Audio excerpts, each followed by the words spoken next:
Hind student, मैं आप सभी का study like research YouTube channel पर स्वागत करता हूं। हम लोग प्राचीन भारत के इतिहास को जानने का सोर्स के बारे में पढ़ रहे हैं। पिछले क्लास में हम लोगों ने विदेशी यात्री विवरण के तहत में पढ़ा था यूनानी यात्री विवरण को, चीनी यात्री विवरण को, और आज हम लोग पढ़ेंगे अरबी यात्री विवरण को। सबसे पहला आता है अरबी यात्री, उसका नाम है अल-बरूनी और इसका पूरा नाम है अबू रेहान। अब पुस्तक का नाम है तहकीके हिंद और किताब उल हिंद और इसी का नाम है मीन मकाला। इन सभी का मतलब होता है भारत की खोज। और यह अल-बरूनी संस्कृत, अरबी, फारसी का ज्ञाता था तथा गणित, ज्योतिष, खगोल और भूगोल का ज्ञाता था।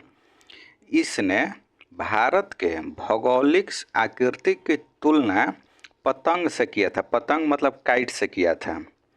और अगला पॉइंट है कश्मीर, कन्नौज, मालवा, गुजरात, सिंध एवं बंगाल उस समय का फेमस राज्य था या शहर था।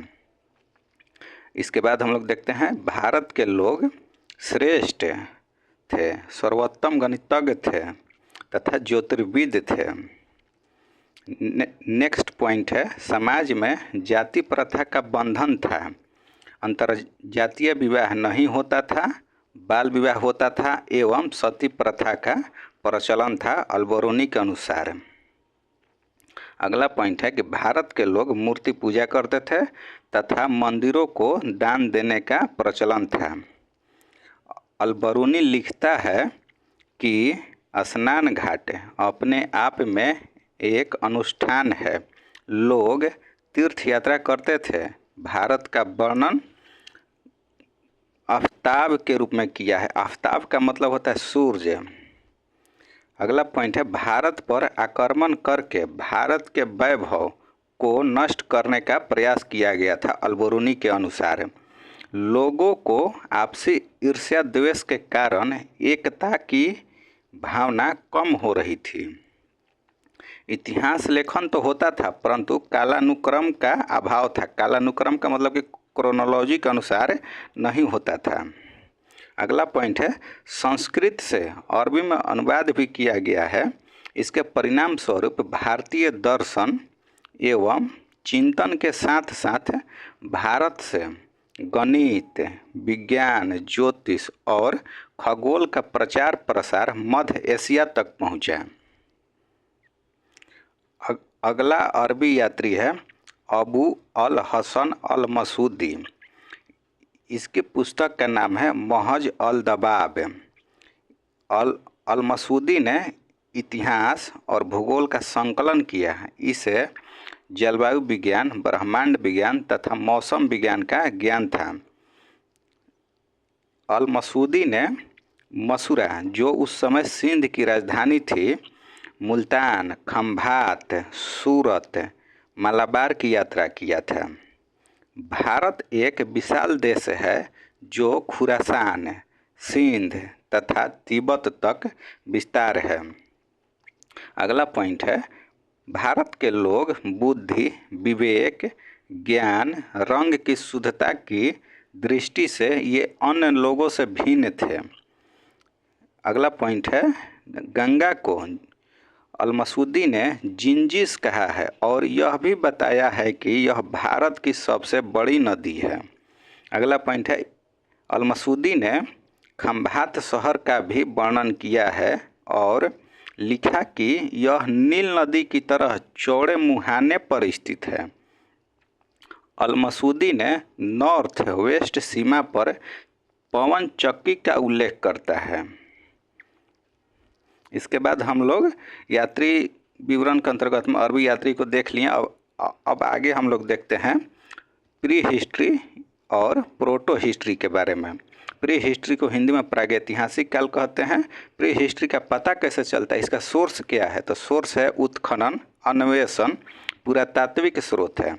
और प्री हिस्ट्री में कुछ भी लिखित नहीं है, केवल पत्थर एवं पत्थर के औजार और उपकरण मिले हैं, जिसके कारण प्री हिस्ट्री को पाषाण काल कहते हैं। पाषाण काल को इंग्लिश में स्टोन एज भी कहते हैं। अब इसके बाद देखते हैं प्रोटो हिस्ट्री। प्रोटो हिस्ट्री को हिंदी में आद्य ऐतिहासिक कहते हैं। इसका जानकारी का सोर्स क्या है, तो इसका भी उत्खनन है, अन्वेषण है, पुरातात्विक स्रोत है। यह प्रोटो हिस्ट्री लिखित है परंतु पढ़ा नहीं जा सका है। इसका एग्जाम्पल है इंडस वैली सिविलाइजेशन। और सबसे पहले यहाँ पर हम लोग एक पॉइंट देखते हैं कि मानव का उद्भव कब हुआ था पृथ्वी पर। तो पृथ्वी पर लगभग 4 अरब 60 करोड़ वर्ष पुरानी है। जीवों की उत्पत्ति कब हुआ था पृथ्वी पर, तो 3 अरब 50 करोड़ वर्ष पूर्व हुआ था। सबसे पहले मानव प्लीस्टोसिन काल में आया था। प्लीस्टोसिन का मतलब होता है हिंदी में अति नूतन युग में।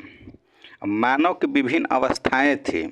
सबसे पहला था रामापिथेकस एवं शिवापिथेकस। यह लगभग पृथ्वी पर 2.2 करोड़ पहले आया था। यह शिवालिक की पहाड़ियों में आया था। शिवालिक की पहाड़ियाँ कहाँ पर है, तो इसके बारे में मैं आपको मैप पर थोड़ा बता देता हूँ। शिवालिक की पहाड़ियाँ है कहाँ पर, ये जो है शिवालिक रेंज, ये यहाँ पर देख सकते हैं कि जम्मू कश्मीर, हिमाचल, उत्तराखंड और नेपाल से होते हुए भूटान तक है। तो ये है आपका शिवालिक रेंज। यहीं पर मानव सबसे पहली बार जंगल से बाहर पृथ्वी पर आया था। रामापिथेकस एवं शिवापिथेकस ये पहले मानव थे जो शिवालिक पहाड़ियों से निकल करके, जंगल से निकलकर भूमि पर आया था। और इसके बाद है ऑस्ट्रेलोपिथेकस। यह लगभग 1.5 करोड़ ईयर अगो अफ्रीका से आया था। इसी को दक्षिणी बानर कहा जाता था। यह मानव का आदि पूर्वज है। इसके बाद आया था होमो हैबिलस। यह भी लगभग 1.5 करोड़ ईयर्स अगो आया था। इसने होमो हैबिलस ने दोनों हाथों का उपयोग किया और आग की खोज किया। इसके बाद आया था होमो इरेक्टस। यह हल्का झुक कर खड़ा हुआ। यह सीधा खड़ा होने की शुरुआत इसने किया था, लेकिन पूरा तरह से सीधा खड़ा नहीं हुआ था। और अगला है निएंडरस्थल। यह आधुनिक मानव का पूर्वज है। इसके बाद आया था होमो सैपियंस। यह 1.5 लाख ईयर अगो आया था। पहला मानव प्रारूप था। इसकी 3 प्रजातियां थी। तो कौन कौन थी 3 प्रजातियां, तो पहला था काकेसस, दूसरा था मंगोलायड और तीसरा था निग्रोइड। यह आधुनिक मानव का विकास था। तो इसका प्रमाण हम लोगों को कहाँ से मिलता है, तो इसका प्रमाण मिलता है नर्मदा नदी घाटी में हथनौरा से। हथनौरा कहाँ पर है, तो मध्य प्रदेश में है।